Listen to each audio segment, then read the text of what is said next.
Welcome to Healthy Living. I'm Lori Johnson. So glad you tuned in today.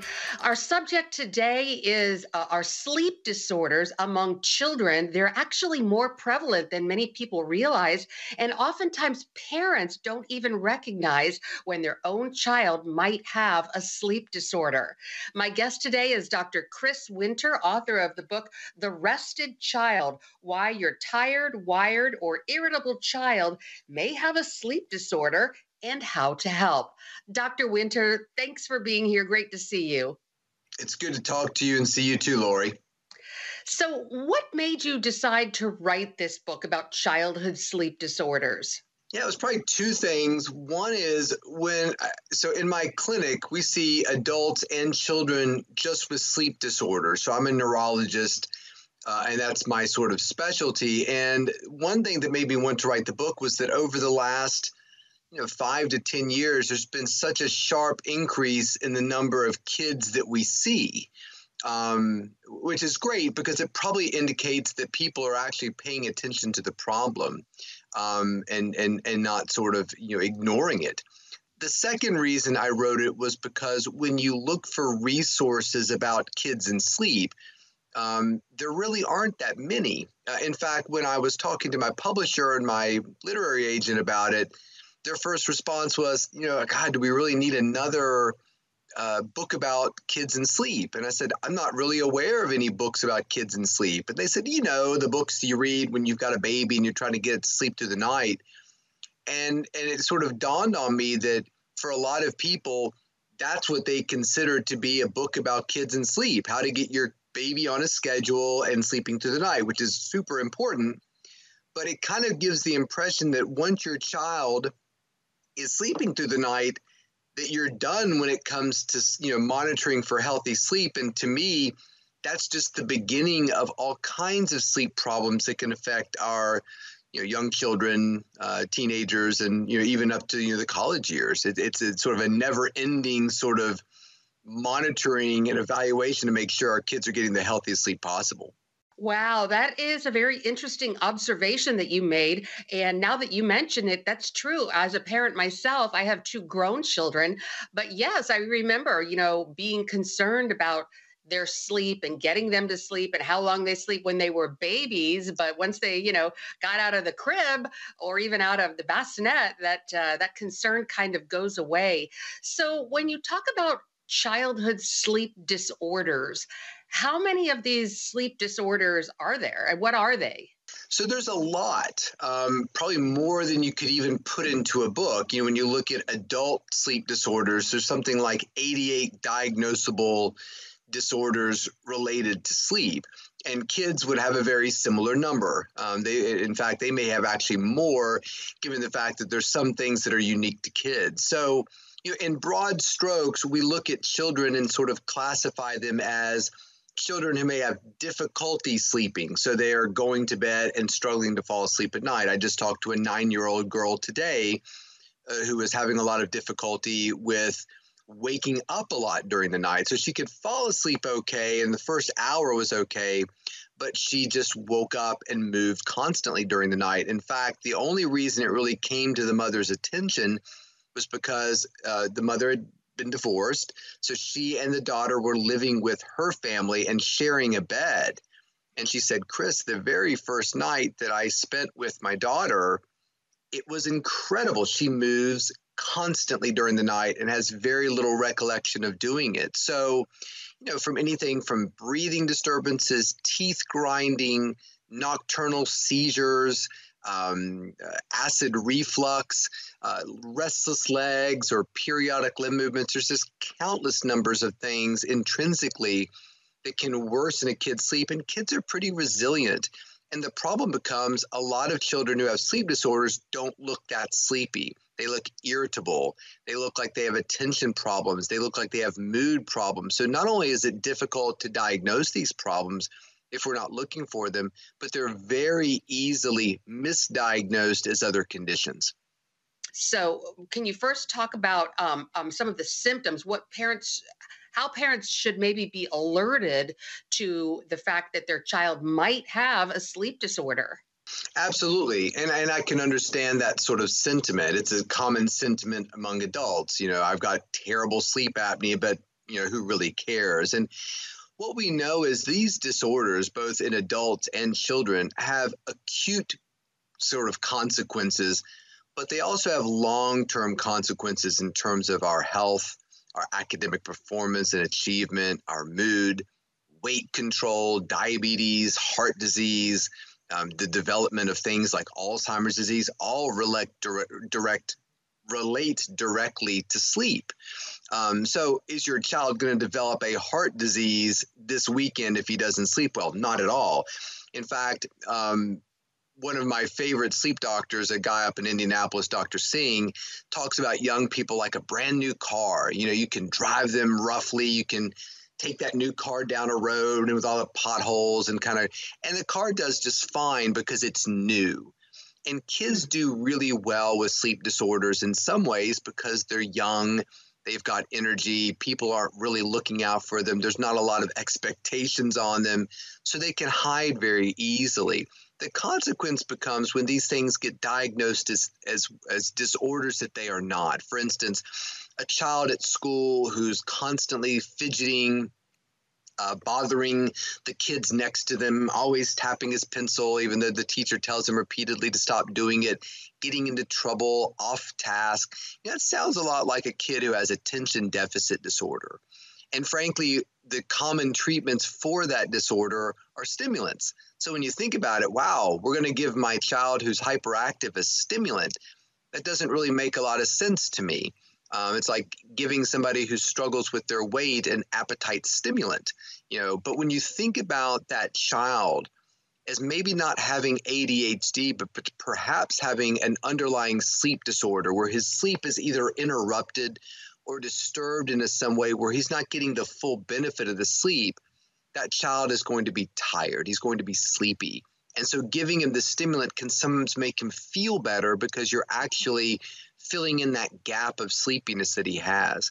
And it's important to understand that kids don't manifest sleepiness like adults. When you look in a third grade classroom and a teacher's up there talking about different kinds of clouds in the sky, the kids who are sleepy are not sitting there doing that thing that adults do when they're, nodding off in church. They actually fight the feeling. To them, that feeling of sleepiness is uncomfortable and something they want to work against, versus the adult who might be sitting there feeling that sleepiness come on and just sort of goes with it and closes his eyes and lets his head nod backwards.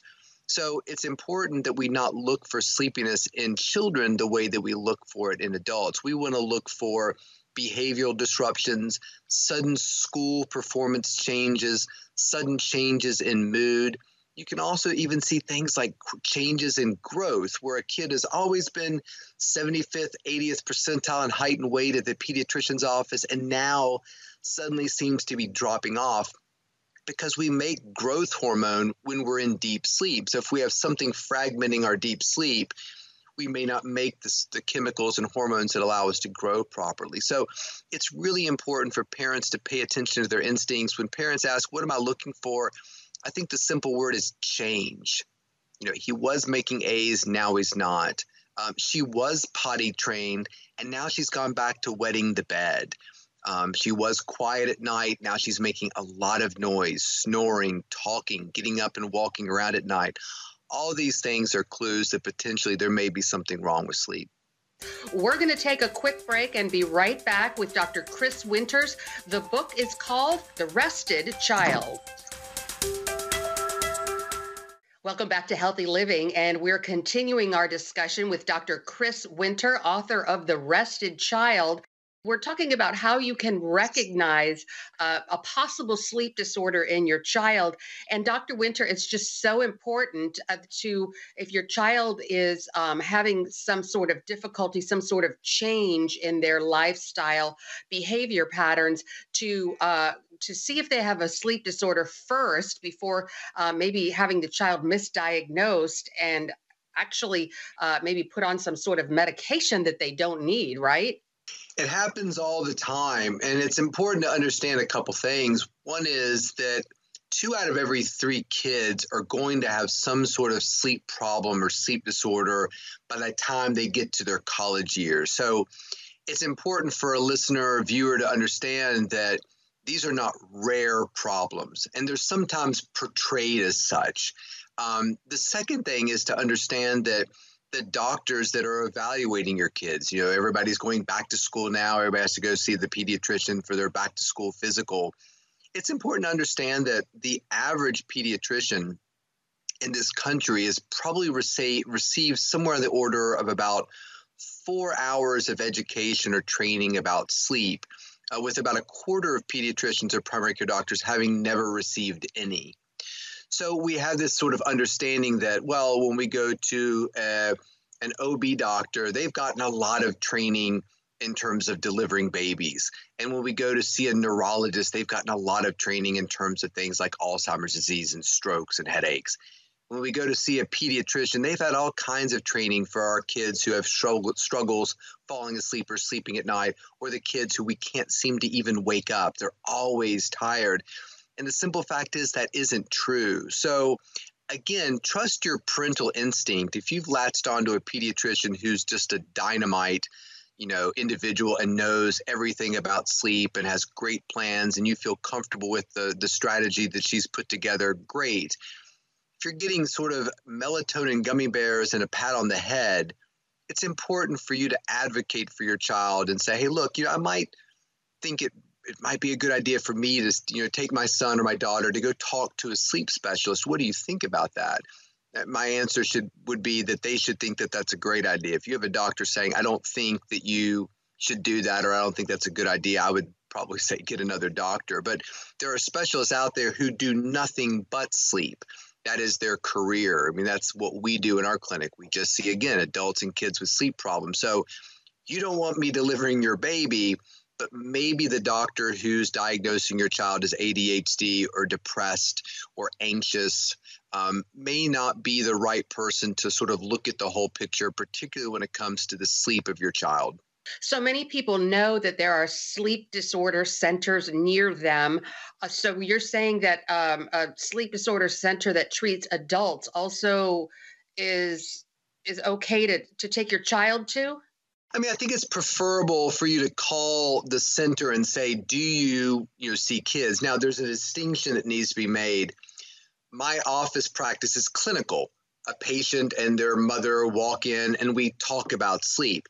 We may or may not decide to do any kind of sleep study or sleep evaluation, which generally happens at a sleep center, where they do sleep studies. So, for instance, we see children of any age, but the sleep center that you refer to may have certain limits or expectations. We don't see kids under the age of 2, et cetera. Every center is different. So just make sure that when you're talking to a place that you're saying, look, I've got some concerns about my kid's school performance. There's talk about him being diagnosed with ADHD. I'd like to discuss this with a sleep specialist before we move further with this diagnosis. That should be available to anyone.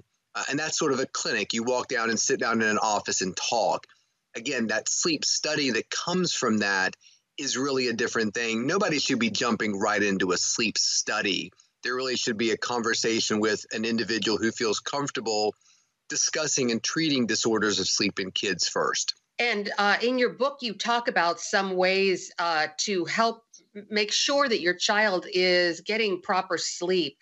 First of all, how much sleep should children be getting? So that's an interesting number. And there's charts in the book that kind of show that based upon the age of the child. So if you've got a newborn or you have a 6-month-old, that number can be quite different. And those things change as we age. They never stop changing. All the way up into our senior citizen years, we're generally reducing the amount of sleep that we need over time. And it's important to understand that if you're the parent of a newborn and your best friend had a baby within a couple days of you, and you're sitting somewhere and kind of swapping baby notes and strategies, it's important to understand that the difference in sleep need between two identically aged children who are 3 months old can be as much as 8 hours. And that's really important to understand because the techniques that your friend is using in terms of nap schedules and nighttime routines, if they've got a child who needs 6 hours more sleep than your child does, you're sort of setting yourself up to fail before you even start. And that's one of the things that I talk about in the book, is to understand that just like your child genetically received information from you and your partner, hair color, eye color, stature, etc. Whether your earlobes are dangly or attached, all these things are controlled by our genes. So too is our sleep. So if you and your partner are real night owls, like to stay up late, and don't require as much sleep as the average individual, you're on the other side of the bell curve, then your children can inherit those things too. So it's always very important for us to understand that sleep need, we can look at the averages that kids of different ages need, and they're helpful in sort of pushing us in one direction or another, but always understand that your child is a unique individual who's never walked this earth before and is completely unique in his or her genetic makeup. So we always want to tailor the way we structure a kid's sleep schedule to the precise amount of sleep that child needs. And one of the things I talk about in the book is, how do you go about figuring that out? It's not terribly hard. All right, we're going to take another quick break and be right back with Dr. Chris Winter. The book is called The Rested Child. Stay with us.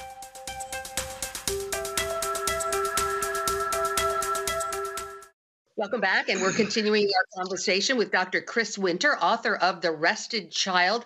So, Dr. Winter, so many of us parents, I remember when my children were little, had difficulty getting our kids to bed on time.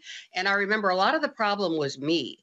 I didn't organize their studying or their homework time, and just getting all the stuff done. What are some of your tips to get a child to bed early / on time? I appreciate your honest comments there. I think they're important. It's difficult, and as kids get older, it can become far more difficult because of the things you're describing. Technology, homework, extracurricular activities, sports, all sort of stand in the way sometimes of your child going to bed on time. A couple tips that I would suggest. Number one, I think it's important for us as parents to focus more attention on the wake-up time than the bedtime. And what I mean by that is, there is a saying, if you do martial arts, that if you're trying to, or if you wrestle, if you try to control somebody, control the head and the body will follow. For most kids, if you control the wake-up time and you make it pretty structured, they will regulate their own bedtime. You will find that the bedtime starts to kind of take care of itself. Now, we always want to wake children up positively, with a smile. It's never meant to be a punishment. But we want to be firm about that. And when we allow there to be laxity in that wake-up time, it can create a lot of sleep problems. And we're now just sort of emerging from this sort of post-pandemic situation where a lot of kids in this country were basically staying at home and going to school. And there's a lot of negatives to that. The biggest being that they don't have to get up and go to their swim practice in the morning because that was canceled. And now their first class doesn't even start until 9:30, so they can literally wake up at 9:29, turn the computer on, and start their day. They don't go anywhere. They're still in their bedroom. They may do their entire school in their bedroom and then just stay in their bedroom and watch some TV shows or play some games. So we really want to make sure that the morning starts with a very structured situation, meaning that they get up, out of bed, into some light, around other people, have some food. And that's one of the great things about going to school, is it provides all those structures for people. So even if you, like you said, never got your kids right on the right schedule, at least the school was, you had to catch the bus on time, you had to eat lunch at this certain time, you had gym class, outdoor activities. All of these things are very important. On the flip side, we want to have a target sort of for bedtime, meaning that we would always tell our kids, you need to be in bed in your bedrooms by these certain times. Now, we never really told them you had to turn the light out, but we needed you to be in your bedrooms, kind of relaxing, doing your homework, reading a book. I don't think electronics or screens should be in a bedroom. That's a parent's decision to make. In our house, all of our phones get plugged up in the kitchen. So everybody, including the kids, can see that the adults are following that rule too. I don't think it's ever a great idea for kids to have screens and phones in their room. They'll argue and say, I need it for my alarm. Well, you know what? There were alarm clocks before there were cell phones, and they work perfectly well. I will buy you one at the store this weekend. It has little bell. It goes ding, ding, ding, ding. I'll show you how to set it. It's really fun. It's kind of like reading a map. You have no idea. Your generation has no idea how to read a map or set an alarm clock, but I will show you how to do it. So I think it's really important that the evening you have a designated time when they're in their bedroom, but really try to take the stress out of, you need to go to bed now. If I catch you in bed awake, you're going to get in trouble. Let them handle it as long as you handle the wake up time. Lighting can be very effective, as can temperature. So one thing that you can do as a parent that your kids know nothing about is after dinner, start to dim the lights in the house. It's a great project to go to the home improvement store this weekend and buy some dimmer switches. So you really create a softer lighting in the evening. Turn the temperature down in your thermostat 3 or 4 degrees after dinner. That drop in temperature and that drop in light serves as a real natural trigger for kids to want to get sleepy. And if you don't believe me, take your kids camping sometime and look at the way they sleep when they're outdoors, sleeping as the sun goes down and the temperature goes down versus when they're inside with computers in their face and sort of a constant temperature all the time. Well, this is super practical information. We're going to take a final break and be right back with Dr. Chris Winter. Stay tuned. Well, unfortunately, we're out of time. We could talk all day about this subject, but wanted to thank my guest, Dr. Chris Winter, author of The Rested Child. Dr. Winter, where can people get more information? So my book is available. Books are available on Amazon or wherever books are sold. I have a website, wchriswinter.com, and on Twitter and Instagram, I'm at SportSleepDoc, SportSleepDoc. You can follow me there. I try to put good information about sleep on all my social media feeds. Well, thanks again for being with us. It was a pleasure to talk to you today. You're welcome. Thank you very much for having me. And thank you to our viewers for tuning in to this edition of Healthy Living. I'm Lori Johnson, and we'll see you again next time.